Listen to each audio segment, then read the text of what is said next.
है हम लोग क्लास 10th का जो सेकेंड चैप्टर है बहुपद, उसके बारे में जानेंगे।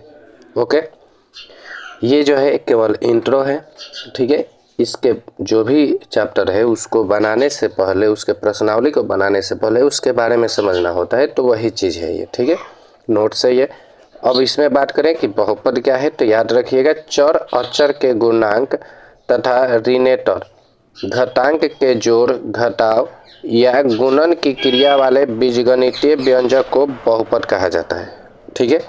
अर्थात बात करें तो धनात्मक और ऋणात्मक चिन्हों से बने कई पदों में व्यंजक को बहुपद कहते हैं। अर्थात अब यहाँ पे देखिए ए ले लिए हैं, a1 x ले लिए हैं, a2 x स्क्वायर ले लिए हैं, a3 x क्यूब ले लिए हैं, प्लस ऐसे ही डैश डैश an xn के रूप में रहने वाले व्यंजक को बहुपद कहते हैं। ओके, जहाँ a1 a2 a3 dash dash an अचर वास्तविक संख्या होती है और n पूर्ण संख्या होती है।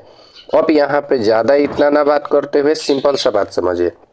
जैसे मान लीजिए कि हम यहाँ पे ऐसे 2x लिख दिए, ठीक है। तो अब इसमें क्या होगा, देखिए इसमें जो ये 2 होगा ना वो होगा अचर, ठीक है। 2 क्या होगा, ये होगा अचर, ठीक है, अचर। और ये जो x होगा ये होगा चर, ठीक है। तो चर का मान बदलता है लेकिन अचर का मान नहीं बदलता है, ठीक है। चर का मान बदलता है, अचर का मान नहीं बदलता है, क्योंकि x के जगह पे हम कुछ भी रख सकते हैं, 1 2 3 4 जो मन, लेकिन 2 के जगह पे थोड़ी रख सकते हैं, ये तो पहले से रखा गया है, ठीक है। चलिए नेक्स्ट बात करते हैं इसमें आगे समझते हुए। अब जैसे में देखिए जो अभी हम लोग पढ़े, देखिए जो अभी हम लोग बहुपद पढ़े हैं, यहाँ पे बहुपद उसी का एग्जाम्पल है ये, ठीक है। तो आ रहा था ना कि वो जो है इस रूप में हो जाए, ठीक है। तो देखिए यहाँ पे x के पावर 5 है, x के पावर q है, y के पावर q है, और यहाँ पे x के पावर स्क्वायर है, ठीक है, चाहे x स्क्वायर बोल सकते हैं ये चीज़। तो ये सारे के सारे जो हैं ये बहुपद के उदाहरण होते हैं, ठीक है। नेक्स्ट बात करते हैं, बहुपद हो गया। अब देखिए अब बात करते हैं बीजीय बहुपद, जिसको अलजेब्रिक पोलिनोमियल बोलते हैं, ठीक है, अलजेब्रिक पोलिनोमियल। अब ये क्या होते हैं, तो चर एवं अचर बहुपद को मिला लेने से जो पद प्राप्त होते हैं उन्हें बीजगणितीय बहुपद कहते हैं। जैसे देखिए चर और अचर को मिला लिए, चर और अचर को मिला लिए, ठीक है। तो ये भी जो है अब इसको घटाओ में मिलाइए, अच्छा है प्लस में मिलाइए, डजन मैटर, ये सारे के सारे जो होंगे बीजगणितीय बहुपद होंगे। ओके, अब बात करते हैं बीजगणितीय बहुपद के प्रकार का। तो ये जो होते हैं मुख्यतः 2 प्रकार के होते हैं, अचर बहुपद और चर बहुपद, जो कि अभी शुरू में ही हम बता दिए थे। चलिए इसके बारे में भी थोड़ा जानते हैं, ठीक है। अब जानते हैं अचर बहुपद के बारे में। तो याद रखिएगा अचर बहुपद का अर्थ ऐसा पद जिसका मान बदलता नहीं है, ठीक है।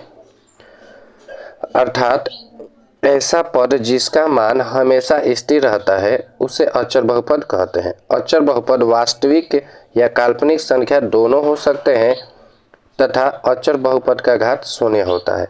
अब जैसे में देख लीजिए ये होगा, इत्यादि अचर बहुपद है क्योंकि इसका मान सदैव स्थिर रहता है, इनको हम नहीं बदल सकते हैं। क्लियर हुआ, इनको हम नहीं बदल सकते हैं। चलिए थोड़ा रेड का प्रयोग करते हैं। अब नेक्स्ट बात करते हैं, अब जो है नेक्स्ट बात करते हैं, यहाँ पे जो है चर बहुपद के बारे में जानते हैं। तो चर बहुपद का अर्थ ऐसा पद जिसका मान बदलता रहता है, अर्थात ऐसा पद जिसका मान जरूरत के अनुसार बदलता रहता है उसे चर बहुपद कहते हैं। चर बहुपद को x, y, z द्वारा सूचित किया जाता है। चर बहुपद कभी भी काल्पनिक नहीं होता। ओके, नेक्स्ट इसमें समझते हैं। अब जैसे में देखिए x equal to 2y plus 4 लिख दिए हैं, ठीक है। यहाँ y का मान जरूरत अनुसार बदल सकता है, इसलिए यह चर बहुपद का उदाहरण है। अब यहाँ पे हम 1 रखेंगे y का मान, तो ये 2 एकम 2 और 4 6 हो जाएगा x का मान। अगर y का मान 2 रखते हैं तो 8 हो जाएगा x का मान। ऐसे ही जो ये बदलता रहता है। अब नेक्स्ट बात करते हैं बहुपद की पहचान का, ठीक है। बहुपद की पहचान कैसे करेंगे, तो याद रखिए यदि किसी व्यंजक के सभी पदों की घात एक धनात्मक पूर्णांक होता है तो उसे हम बहुपद कहते हैं, ठीक है। यदि किसी व्यंजक के सभी पदों की घात एक धनात्मक पूर्णांक होता है तो उसे हम बहुपद कहते हैं। अब दूसरे शब्दों में बात करें तो यदि किसी व्यंजक का घात भिन्न ऋणात्मक पूर्णांक या अपरिमेय संख्या होता है तो बहुपद नहीं कहलाता है। ठीक है, वो भिन्न में हो या ऋणात्मक पूर्णांक में हो या अपरिमेय संख्या में हो तो बहुपद नहीं होगा। जैसे मैं बात करते हैं 3x² + x + 2 एक बहुपद है क्योंकि यहाँ x का घात धनात्मक है, लेकिन रूट देखिए ये वाला समझिए, √x + √3 बहुपद नहीं है क्योंकि x का घात परिमेय संख्या नहीं है। ठीक है, ये चीज़ होता है। अब बात करते हैं बहुपद की घात, बहुपदों की घात का बात करते हैं। तो बहुपदों में चर की बड़ी संख्या बहुपदों में चर की बड़ी घात बहुपद की घात कहलाती है। अब जैसे देखिए इसमें जो है 2 है तो इसका घात 2 हो जाएगा, इसमें सबसे अधिक जो है 3 है तो इसका 3 हो जाएगा, इसमें 4 है तो इसका 4 घात हो जाएगा। समझ गए, अधिकतम घात 4 हो जाएगा। अब नेक्स्ट बात करते हैं घात के आधार पर बहुपदों के प्रकार का। ठीक है, तो घात के आधार पर बहुपद जो है 4 प्रकार के होते हैं, शून्य बहुपद, रैखिक बहुपद, द्विघात बहुपद, त्रिघात बहुपद। ठीक है, अब चलिए इसके बारे में समझते हैं, शून्य बहुपद, रैखिक बहुपद, द्विघात बहुपद और त्रिघात बहुपद के बारे में। अब देखिए यहाँ पे शून्य बहुपद का बात करते हैं, जीरो पोलिनोमियल का। तो याद रखिएगा px = 0 को शून्य बहुपद कहते हैं क्योंकि इसका घात बताया नहीं जा सकता है। ठीक है, रैखिक बहुपद का बात करते हैं तो ऐसी बहुपद जिसका घात 1 हो उसे रैखिक बहुपद के नाम से जानते हैं। जैसे में देखिए यहाँ पे x है केवल, ठीक है, तो यहाँ पे x है तो इसमें मानकर चलते हैं कि x के साथ 1 है। ठीक है, इसलिए जो है अधिकतर मान लीजिए जहाँ पे भी x लिखा हो वहाँ पे स्क्वायर या क्यू ये सब ना लिखा हो तो इसका मतलब होता है 1 वहाँ पे स्क्वायर है। ठीक है, तो यहाँ पे जो दिया है x प्लस, देखिए एरर करते हैं फिर से, x + 5 = 8, यहाँ x की घात 1 है इसलिए यह रैखिक बहुपद है। वैसे ही देखिए ये भी है। ठीक है, बशर्ते यहाँ पे जो है a ≠ 0 होना चाहिए, a का मान 0 नहीं होना चाहिए वरना ये x को भी 0 बना देगा। ठीक है, नेक्स्ट बात करते हैं द्विघात बहुपद का। जिस बहुपद में चर की घात 2 हो उन्हें हम द्विघात बहुपद कहते हैं। अब जैसे देखिए यहाँ पे जो है यहाँ पे ये सब के घात 2 हैं इसलिए ये जो है द्विघात बहुपद होंगे। अब जरा त्रिघात बहुपद के बारे में जानते हैं। त्रिघात बहुपद क्यूबिक पोलिनोमियल्स, जिस बहुपद में चर की घात 3 हो उन्हें हम त्रिघात बहुपद कहते हैं। जैसे में देख लीजिए ये जो होंगे त्रिघात बहुपद होंगे। ठीक है, अब जो है अब बात करते हैं यहाँ पे चर की संख्या के आधार पर बहुपद के प्रकार। ठीक है, चर की संख्या के आधार पर बहुपद के प्रकार। तो चर की संख्या के आधार पर बहुपद 3 प्रकार के होते हैं। ठीक है, अब इसमें कुछ जानिए, 1 चर वाले बहुपद, 2 चर वाले बहुपद और 3 चर वाले बहुपद। ठीक है, 3 प्रकार के होते हैं, 1 चर वाले बहुपद, 2 चर वाले बहुपद और 3 चर वाले बहुपद। चलिए इसके बारे में जानते हैं। 1 चर वाले बहुपद क्या होते हैं या किसे कहते हैं ये, ठीक है, इसको जानते हैं।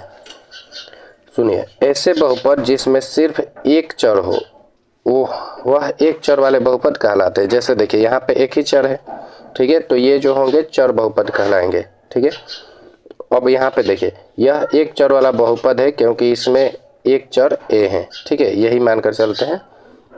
अब दूसरा बात करते हैं 2 चर वाले बहुपद का। ठीक है, देखिए 2 चर वाले बहुपद का बात करते हैं। तो ऐसे बहुपद जिसमें 2 चर हो उन्हें हम 2 चर वाले बहुपद कहते हैं। जैसे में देखिए एगो x है एगो y है, ये 2 चर है और ये जो है अचर है, तो इससे मतलब नहीं है, इससे हमको मतलब नहीं है, इससे मतलब है। तो यहाँ पे x + y 2 गो आ गया, इसके पहले x था तो x चर वाला बहुपद, अभी 2 गो आ गया तो ये 2 चर वाले बहुपद। क्लियर। अब बात करते हैं यहाँ पे 3 चर वाले बहुपद का। तो ऐसे बहुपद जिसमें 3 चर हो वह 3 चर वाले बहुपद कहलाते हैं। जैसे में देख लीजिए, एक यहाँ पे x हो गया, यहाँ पे y हो गया और यहाँ पे z, अब 3 गो हो गया तो इसको बोलेंगे 3 चर वाले बहुपद। ओके, अब जो है अब कुछ चीज़ें जो हैं सूत्र के अनुसार चलते हैं। अब बहुपद का शून्यक, ठीक है, जीरोज ऑफ पोलिनोमियल्स। अब इसमें देखिए किसी बहुपद के चर के सभी मान जो बहुपद को शून्य के बराबर कर दें वह बहुपद का शून्यक कहलाता है। ठीक है, क्या बोल रहे हैं, किसी बहुपद के चर के वे सभी मान जो बहुपद को शून्य के बराबर कर दे वह बहुपद का शून्यक कहलाता है। जैसे में देखिए ax प्लस बी का शून्यक जो होगा माइनस बी बाई ए होगा। ठीक है, ये चीज़ हो गया। अब नेक्स्ट बात करते हैं बहुपद के शून्यक एवं गुणांक में संबंध। सुनिए, रेखिक बहुपद का शून्यक क्या होता है, तो इसमें देखिए px बराबर ax प्लस बी, जहाँ a इज नॉट इक्वल 0 हो, a का मान 0 नहीं हो तो px का शून्यक 1 होता है। रेखिक बहुपद का शून्यक माइनस बी बाई ए। ठीक है, अब इसमें ये बता सकते हैं माइनस अचर पद बटा x का गुणांक होता है। ठीक है, अब देखिए जो कि यहाँ पे दे दिया गया है। ठीक है, शून्यकों का योग मान लीजिए चाहे जो भी मान वो। अब बात करते हैं ये वाला, रुक जाइए इसको ठीक करते हैं थोड़ा और ऊपर। इसमें देखिए द्विघात बहुपद का शून्यक, तो ये जो है द्विघात बहुपद में यही ना जिसका देखिए जिसका घात क्या हो 2 हो, तो अब यहाँ पे जो है ये दे दिया गया है। ठीक है, इसको फिर से करते हैं ax² प्लस bx प्लस सी, जहाँ a का मान 0 नहीं लेना है। ठीक है, 1 लीजिए, 2 लीजिए, 3 लीजिए, 4 लीजिए, जितना लेना है वो लीजिए, लेकिन 0 नहीं लेना है। द्विघात बहुपद के 2 होते हैं। ठीक है, द्विघात बहुपद के जो घात होते हैं वो 2 होते हैं, इतना बोल सकते हैं। उन्हें ग्रीक अक्षर a और b यानी उन्हें ग्रीक अक्षर अल्फा और बीटा से व्यक्त करते हैं। ठीक है, इसको हम ऐसे भी लिख सकते हैं अल्फा और बीटा। ठीक है, याद रखिएगा। अब हमको निकालना है शून्यक। ठीक है, अल्फा और बीटा का, तो इसका होता है माइनस बी, इधर लिखते हैं देखिए minus b plus minus root अंदर b² minus 4ac by 2a, ये होता है। जब हमको द्विघात बहुपद का शून्यक निकालना होगा तो इस सूत्र पे हम लोग निकाल सकते हैं। ठीक है, अच्छा इसके पहले हम x भी लगा सकते हैं, x बराबर इतना कर सकते हैं। ठीक है, अब वही बात करें नेक्स्ट शून्यकों के योगफल का अल्फा प्लस बीटा का, तो ये होता है माइनस बी बाई ए। ठीक है, माइनस बी बाई ए, वहाँ पे मान दिया रहेगा। जैसे मान लीजिए कि मैं ये लेकर चलता हूँ ax², इसको इधर करता हूँ, डायरेक्ट मान पे चलते हैं। जैसे मान लीजिए ऐसे आ जाए 2x² प्लस 3y चाहे 3x दिया रहे। ठीक है, y नहीं 3x प्लस 2 बराबर 0। अब इसी में से हमको शून्यक का योग निकालना होगा। ठीक है, योगफल, तो alpha plus beta minus B by A, तो ये जो होगा b का मान होगा, देखिए ये जो होगा वो b का मान होगा और इधर वाला जो है a का मान होगा और ये जो है c का मान होगा। ठीक है, तो माइनस बी बाई ए, तो ये 3 में माइनस लगा देंगे तो 3 हो जाएगा, -3 ऊपर और बाई ए यानी 2 नीचे, तो -3 बटा 2 हो जाएगा इसके शून्यकों का योग। अब वही बात करते हैं शून्यकों का गुणनफल, तो ये होता है c बाई ए।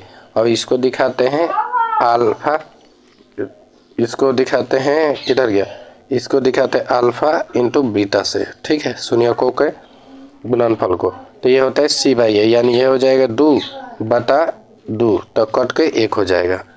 चलिए नेक्स्ट बात करते हैं त्रिघात बहुपद के शून्यक। ठीक है, तो यहाँ पे त्रिघात बहुपद तो पता है ना, जिसका घात अधिकतम जो है 3 हो, तो जहाँ अब देखिए a इज नॉट इक्वल 0 माने a 0 नहीं होना चाहिए, वरना ये जो है ये पूरा का पूरा 0 हो जाएगा। ठीक है, अब बात करते हैं त्रिघात बहुपद के 3 शून्यक होते हैं। ठीक है, उसके शून्यक जो होंगे 3 होंगे। अच्छा यहाँ पे शून्यक का बात नहीं, शून्यक जो होंगे 3 होंगे। ठीक है, एक होगा अल्फा बीटा और गामा होगा। ठीक है, इसको इसमें व्यक्त करते हैं। अब जैसे हम इसके पहले द्विघात का निकाले तो उसमें जो है योगफल निकाले तो माइनस बी बाई ए था और गुणनफल निकाले तो c बाई ए था, वैसे ही। और यहाँ पे देखिए योगफल निकाले तो अल्फा, देखिए ऐसे अल्फा प्लस बीटा बराबर था ये।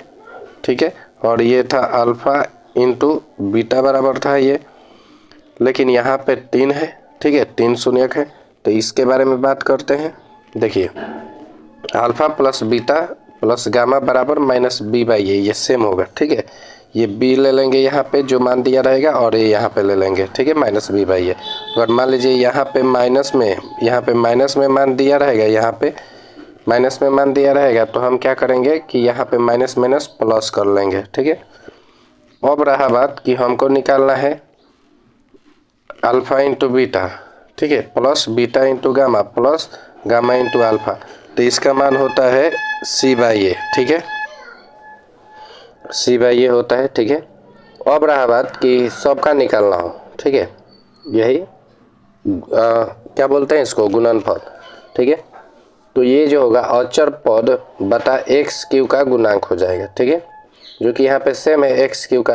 अब यहाँ पे अचर पद कौन से हैं, अचर पद, तो अचर पद ये डी है, तो ये क्या हो जाएगा डी, और ये एक्स क्यू का गुणांक ए है, तो ये हो जाएगा क्या d/a। याद रखिएगा, इसका यहाँ पे छूट गया है तो ये याद रखिएगा d/a। क्लियर।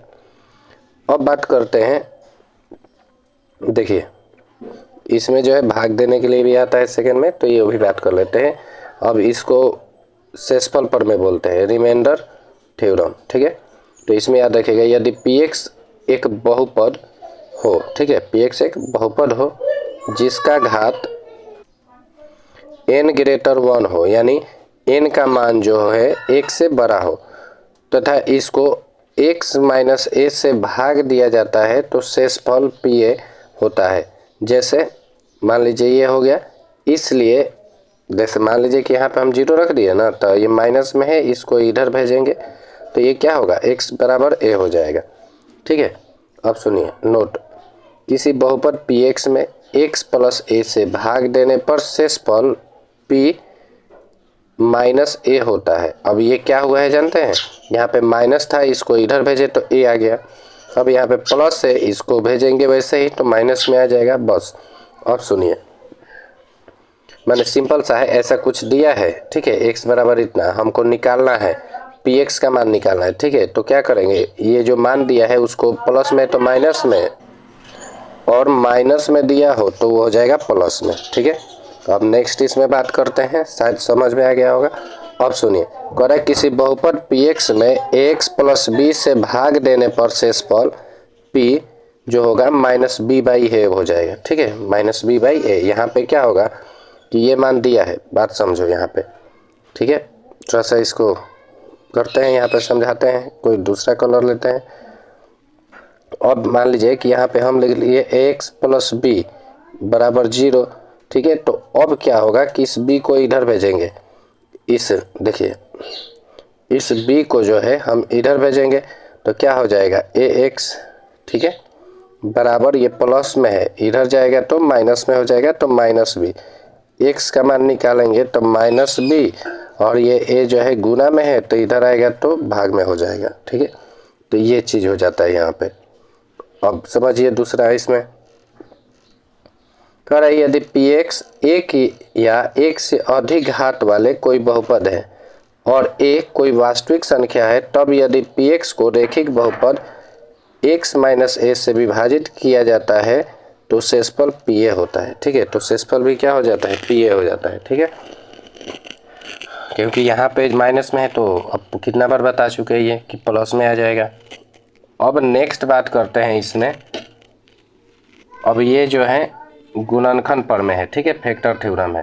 तो इसमें समझिए यदि px कोई बहुपद हो जिसकी घात n ग्रेटर 1 हो तथा इसको x माइनस a से भाग देने पर शेषफल pa बराबर 0 हो, तो x माइनस a जो है pa का गुणनखंड होता है।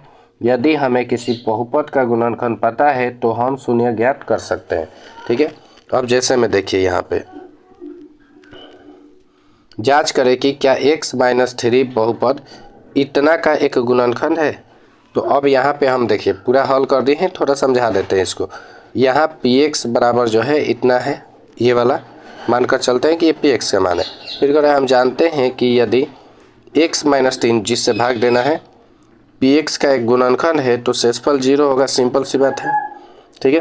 तो अब यहाँ पे बात है कि x माइनस 3 का शून्य का अगर हम निकालते हैं, क्योंकि शेषफल जो है 0 है, तो अब बराबर करके 0 लिखते हैं, तब ये x का मान क्या हो जाएगा 3, ठीक है। इसलिए px में x बराबर 3 रखने पर जहाँ जहाँ जो है, बात समझिए, जहाँ जहाँ जो है x दिया था, ठीक है, वहाँ पे अब हम क्या रख देते हैं 3 रख देते हैं, ठीक है। क्वेश्चन को फिर देख लीजिए, किधर गया, यहाँ पे जहाँ जहाँ x का मान रखा हुआ था, देखिए ये हम किस पे लगा रहे हैं, देखिए जहाँ जहाँ x का मान रखा हुआ था वहाँ पे हम क्या क्या रख देंगे, 3 रख देंगे। तो यहाँ पे रखे और उसका मान देखिए हल किए पूरा तो वो 0 आ गया। ठीक है, नेक्स्ट बात करते हैं इसी में। देखिए अब शेषफल 0 प्राप्त हुआ है, इसलिए x - 3 बहुपद px का गुणनखंड है, जो कि ऊपर पूछा हुआ था। अब देखिए अब जो है परिमेय व्यंजक किसे कहते हैं ये जान लेते हैं। सुनिए, यदि px और qx दो बहुपद हो, ठीक है, और qx इज नॉट इक्वल 0 हो, यानी qx का मान जो है वो 0 नहीं हो, तो px/qx को परिमेय व्यंजक कहा जा सकता है। ठीक है, कहा जाता है ये चीज़, अगर 0 ना हो तब। नेक्स्ट बात करते हैं, इसमें कुछ महत्वपूर्ण तथ्य हैं, उसके बारे में समझना बहुत ज़रूरी है क्योंकि ऑब्जेक्टिव तो यहीं से आएंगे। देखिए बहुपद को घात के बढ़ते या घटते क्रम में लिखना बहुपद मानक रूप कहलाता है। ठीक है, बहुपद के घात को बढ़ते या घटते क्रम में लिखना जो है वो बहुपद मानक कहलाता है।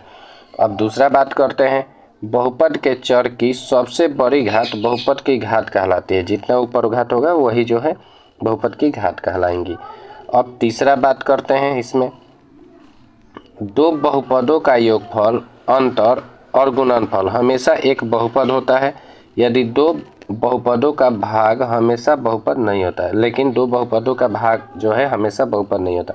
आप गुना कर लीजिए, घटा लीजिए, ठीक है, या जोड़ लीजिए। ठीक है, जोड़ लीजिए, घटा लीजिए या गुना कर लीजिए, वो बहुपद ही मिलेगा, लेकिन अगर भाग करते हैं तो चांस बहुत कम है। ठीक है, अब 4 नंबर बात करते हैं इसमें। 4 नंबर देखिए, द्विघात बहुपद में शून्यकों की संख्या 2 होती है, जिसे अल्फा और बीटा कहा जाता है। ठीक है, और त्रिघात बहुपद में शून्यकों की संख्या 3 होती है, जिसको अल्फा, बीटा और गामा कहते हैं। क्लियर है, इस पर सूत्र भी हम लोग पढ़ चुके हैं। उसके बाद समझिए 6 जानते हैं, प्रत्येक बहुपद एक परिमेय व्यंजक होता है, लेकिन प्रत्येक परिमेय व्यंजक एक बहुपद नहीं होता है। क्लियर। अब देखिए बाद में बात करते हैं, ये 7 नंबर, बाद में नहीं अभी बात करते हैं, बाद में क्या। देखिए px और qx बहुपद हो और qx इज नॉट इक्वल 0, तो px/qx एक परिमेय व्यंजक होता है तथा यह बहुपद तभी होगा जब qx px का एक गुणनखंड होगा। ओके, 8 नंबर बात करते हैं इसमें। तो ये देखिए px/qx इज नॉट इक्वल 0 का गुणात्मक व्युत्क्रम qx/px होता है। गुणात्मक व्युत्क्रम क्या होता है कि ये पलट जाता है। ठीक है, नीचे वाला ऊपर और ऊपर वाला नीचे हो जाता है जब px इज नॉट इक्वल 0। ठीक है, जब क्या हो, px इज नॉट इक्वल 0 हो, माने px का मान 0 नहीं हो तब। अब सुनिए, किसी भी बहुपद का शून्यक के साथ गुना शून्य ही होता है। ठीक है, किसी भी बहुपद के शून्य के साथ आप गुना कर लीजिए, वो शून्य ही होगा, 0 ही होगा। 10 नंबर, px/qx लघुत्तम रूप से तभी कहलाएगा जब px तथा qx का महत्तम समापवर्तक 1 हो। ठीक है, जब भी 1 होगा तभी जो है वो लघुत्तम रूप में कहलाएगा। ओके, यहाँ जो है आपका ये कंप्लीट हुआ बहुपद। ठीक है, लगभग जो है 22 मिनट मान सकते हैं, 20 से 22 मिनट के अंदर ये पूरा कंप्लीट हुआ। ठीक है, अब इसको आप अच्छे से 1-2 बार देख लीजिए, इसका नोट्स बना लीजिए, तभी जाके जो है आप बनाने की कोशिश कीजिए एक्सरसाइज। ओके।